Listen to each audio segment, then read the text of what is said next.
साहिब बंदगी सतनाम, सतगुरु नितिन साहिब की जय, बंदी छोड़ कबीर साहिब की जय। हमारे एक भगत भाई हैं, बहुत प्यारे हैं।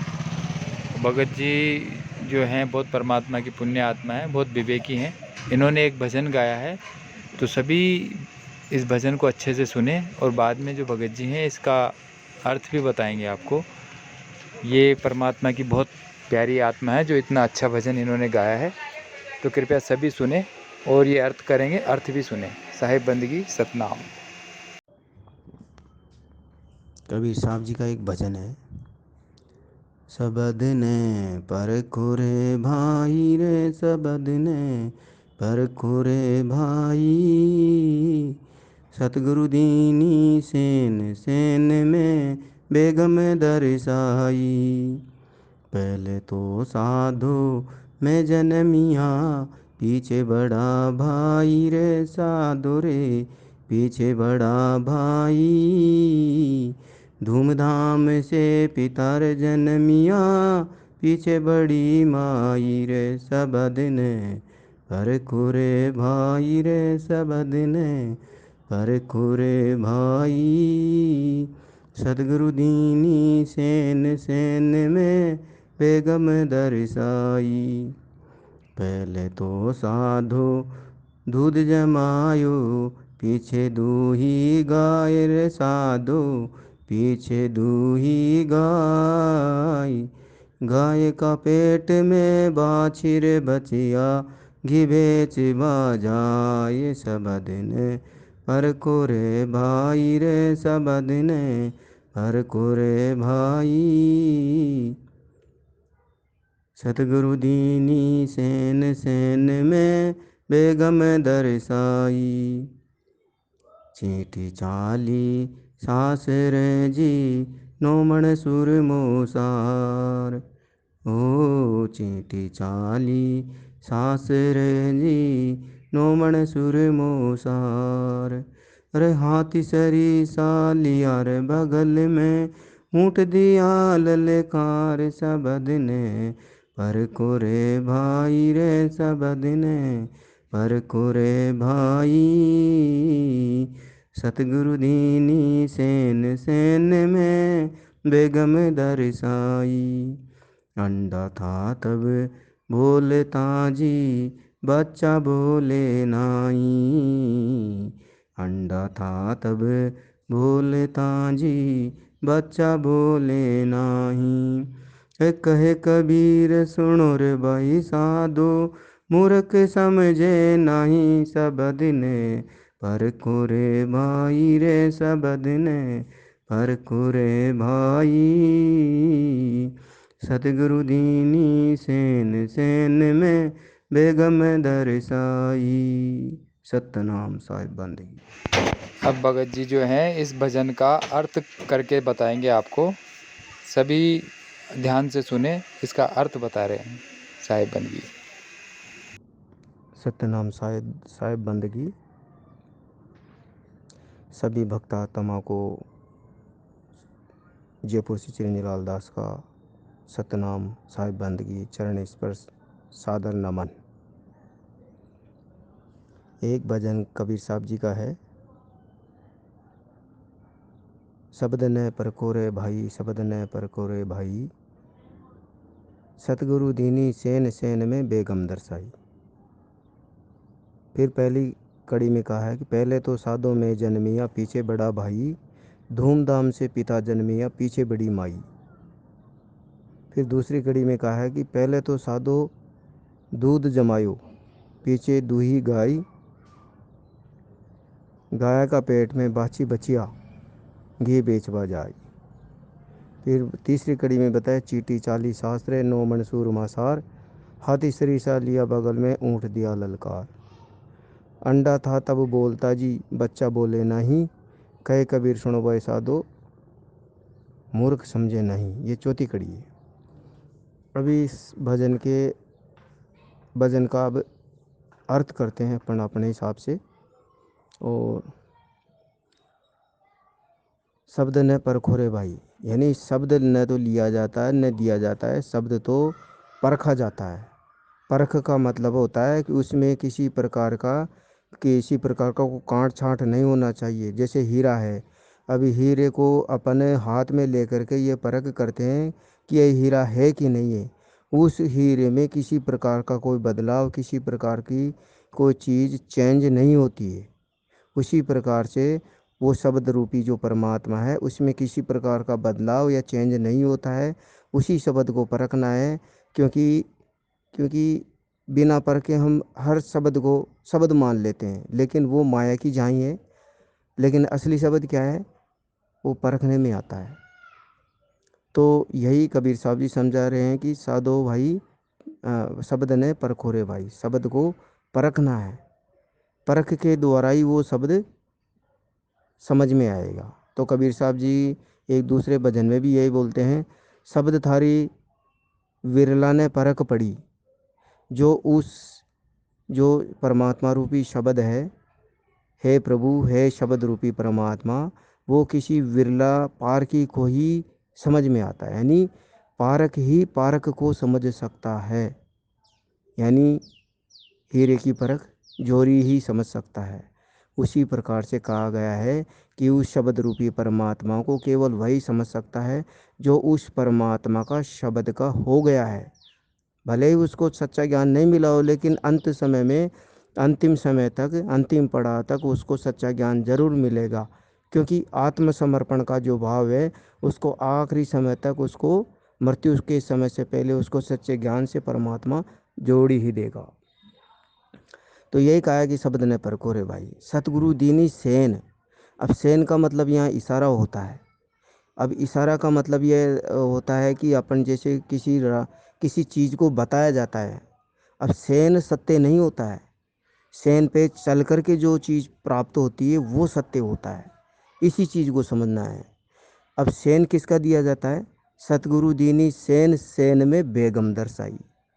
उस सेन में बेगम है, यानी बेगम को न तो दिया जाता है न लिया जाता है। बेगम की तो एक सेन होती है, एक इशारा होता है। यदि कोई पार की जीव इस इशारों को समझ जाता है तो वो शब्द रूपी परमात्मा को प्राप्त कर सकता है। और यदि उस परख को नहीं समझ पाया तो वह इस भवसागर में डूबेगा ही डूबेगा।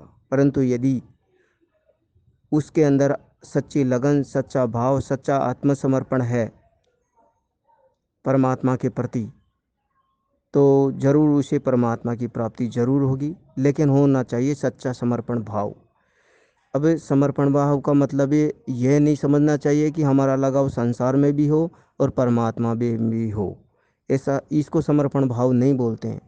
समर्पण भाव का मतलब होता है परमात्मा के प्रति संपूर्ण भाव से समर्पित। यानी कि हमें यह संसार एक जहर की तरह लगे तब समझ जाना है कि हमें परमात्मा के प्रति कुछ, थोड़ी बहुत, कुछ अंश लगन है। क्योंकि ये संसार हमें तभी बुरा लगेगा जब हमें ये इनके सुख या दुख जो भी है, ये संसार हमें विष के समान लगे। अभी विष के समान कब लगेगा, जब हमें इस संसार की नश्वरता और इसमें फंसाने का जो नियम है वो हमें समझ में आए। तब इस निरंजन की जो जाल है वो समझ में आए, तब हमें मालूम पड़ेगा कि ये जीवों को सुलझाने के लिए बना है कि उलझाने के लिए बना है। तभी तो हमें इस संसार के जितने भी सुख प्रदान है, जितने भी भाई बंधु है, जितने भी यहाँ के जो भी दिखाई देती है, वो सब विष तभी लगेंगे जब हमें ये चीज़ कड़वी लगेगी, जहर लगेगा। जब जहर लगेगा तभी हमें अमृत मिलेगा। क्योंकि जहर लगेगा तभी छोड़ा जाएगा, क्योंकि जहर को कोई पीता नहीं है। अमृत को ग्रहण करना चाहते हैं हर कोई। और उस अमृत को तभी ग्रहण किया जाएगा जब हम विषय वासनाओं रूपी अमृत को छोड़ेंगे, सॉरी, विषय वासनाओं के जहर को छोड़ेंगे। तो यही चीज़ समझा रहे हैं कि कबीर साहब जी की शब्द न परखो रे भाई, सतगुरु दीनी सेन, सेन में बेगम दर्शाई। अब पहली कड़ी में बताया गया है, पहले तो साधो में जन्मिया। अब मैं कौन है, ये है पहले तो साधो में जन्मिया। अब यहाँ जन्मने की बात बताई गई है, जबकि जीव तो अजर अमर है। जीव कभी जन्मता नहीं है न मरता है। तो पहले तो साधो मैं जन्मिया, मैं कौन है? ये मन है। मैं ता तब हरि नहीं, हरिये मैं नहीं, मैं कौन? ये काल पुरुष ब्रह्म निरंजन, क्योंकि इसी ने ही अहम ब्रह्मास्मि के रूप में मैं को लेके आया इस धरती पर। तो पहले तो साधो मैं जन्मिया, पीछे बड़ा भाई। तो जब अहंकार उत्पन्न होता है ये जीव का जन्म होता है। जीव से, हालांकि जीव का जन्म नहीं होता है, लेकिन जीव शरीरों में आता है। तो यही समझना है कि इस ब्रह्म का जो बड़ा भाई है वो है जीव, क्योंकि बड़ा भाई है तभी ये ब्रह्म है। क्योंकि बड़ा भाई नहीं इस छोटे ब्रह्म को, यानी छोटे भाई को पकड़ रखा है। धूमधाम से पिता जन्मिया। अब ये जो पिता है ये कौन है? ये हुआ इसका शरीर, शरीर और पीछे बड़ी माई। माई का मतलब होता है माया। जीव का पिता हालांकि मन ही होता है, मन ही बताया गया है धोखे से। हालांकि पिता तो सबका पिता परमात्मा है, लेकिन ये जीव इस शरीर को ही गलती से पिता मान लिया है। क्योंकि कबीर साहब ने एक भजन में भी कहा है कि माता पिता के मरने से मिटी सभी तकरार, जा दिन मर गए पांचों भैया, सोई में पाँव पसार। तो ये जो माता पिता है ये क्या है? माता और पिता है काल निरंजन, और उसकी जो पत्नी है यानी जो माई है वो है माया। अब दूसरी कड़ी में बताया गया पहले तो साधु दूध जमायो। अब जब जीव को जो थोड़ा बहुत ज्ञान होता है तो उसमें क्या है कि जो जीव है उसको थोड़ा बहुत ज्ञान होता है। दूध जमाने का मतलब होता है कि दूध में जैसे अपन दूध होता है, दूध की अवस्था को चेंज करने के लिए हम कुछ जामन देते हैं। तो यही चीज़ है कि पहले ज्ञान रूपी दूध को जमाना पड़ता है, यानी इकट्ठा किया जाता है, ज्ञान को ग्रहण किया जाता है, तो उसमें भक्ति रूपी गाय धुई जाती है। तो यही चीज़ है कि दूध तो क्या है? ये हुआ ज्ञान, और जो गाय है पीछे दूही गाय, दूही का मतलब दोहना, मंथन करना। अब वो किसके द्वारा होगा? भक्ति। ज्ञान का तो मंथन होगा, और धुई गाय यानी दोहना, यानी वो ज्ञान के द्वारा उस भक्ति को प्राप्त करेगा, उसी के अनुसार चलेगा। गाय का पेट में यानी भक्ति के पेट में यानी उस भक्ति के गर्भ में दो बचिया जन्मी। अब बाची और बचिया, यानी अब बाची और बचिया ये क्या है? ये है मुक्ति और वैराग्य। ये है। तो घी बेचवा जाए, घी बेचने का मतलब है कि जो उस चीज़ को मिल गया वो सबको बांटेगा, यानी परमात्मा की जो प्राप्ति हुई है, जो उसका अनुभव हुआ है, उसी अनुभव की सेन के द्वारा वह अन्य संतों को, अन्य भक्तों को, समस्त संत समाज को वह बांटेगा। बेचने का मतलब वहाँ देना होता है, बांटना होता है। हालांकि परमात्मा का जो अनुभव ज्ञान है वो दिया नहीं जाता है, लेकिन वह चाहता है कि जिस ज्ञान से मुझे मुक्ति मिली है उस वही ज्ञान में पूरे संसार को बांटूं, क्योंकि हर जीव परमात्मा की जीव हैं। चींटी चाली सांसरे नौ मंसूर मोसार। चींटियाँ सुरती को बताया गया है। जो चींटी चाली सांसरे यानी उस परम पिता के सांसरे, जब उसको ज्ञान मिल गया, ज्ञान मिल गया, मुक्ति का साधन मिल गया, भक्ति मिल गई, तो सुरत को द्वारा वह परमात्मा की भक्ति को प्राप्त करना चाहेगा। तो यही बोला गया कि चींटी चाली सासरे, सासरे का मतलब परम पिता के देश में चलने की वो है। तो चींटी चाली सासरे। और नौ मण सूर मोसार। अब नौ मण का मतलब यहाँ पे है नवदा प्रकार की भक्ति। चींटी चाली सासरे नौ मण सूर मोसार। हाथी सरीसा लिया बगल में ऊंट दिया ललकार। हाथी सरीसा, हाथी जैसा, हाथी जो होता है मन बतंग हाथी होता है। हाथी क्या है कि हाथी को ऊपर अंकुश लगाया जाता है, महावत। तो कहने का मतलब है हाथी जो है, हाथी का मतलब यहाँ पे बताया गया है कि जो मन है ये हाथी को बताया गया है संकेत। जो हाथी सरीसा लिया बगल में, बगल का मतलब उसको बगल में दबाने का मतलब उसको कब्ज में ले लिया, उसको वश में कर लिया। हाथी सरीसा लिया बगल में ऊँट दिया ललकार। अब ऊँट दिया ललकार का मतलब है तो ऊँट यानी ये जो जीव है इसको ऊँट बोला गया है। ऊँट इसलिए बोला गया है कि ऊँट की गर्दन हमेशा लंबी होती है, उसके पाँव भी लंबे होते हैं, तो उसका शरीर भी बहुत बड़ा विशाल होता है।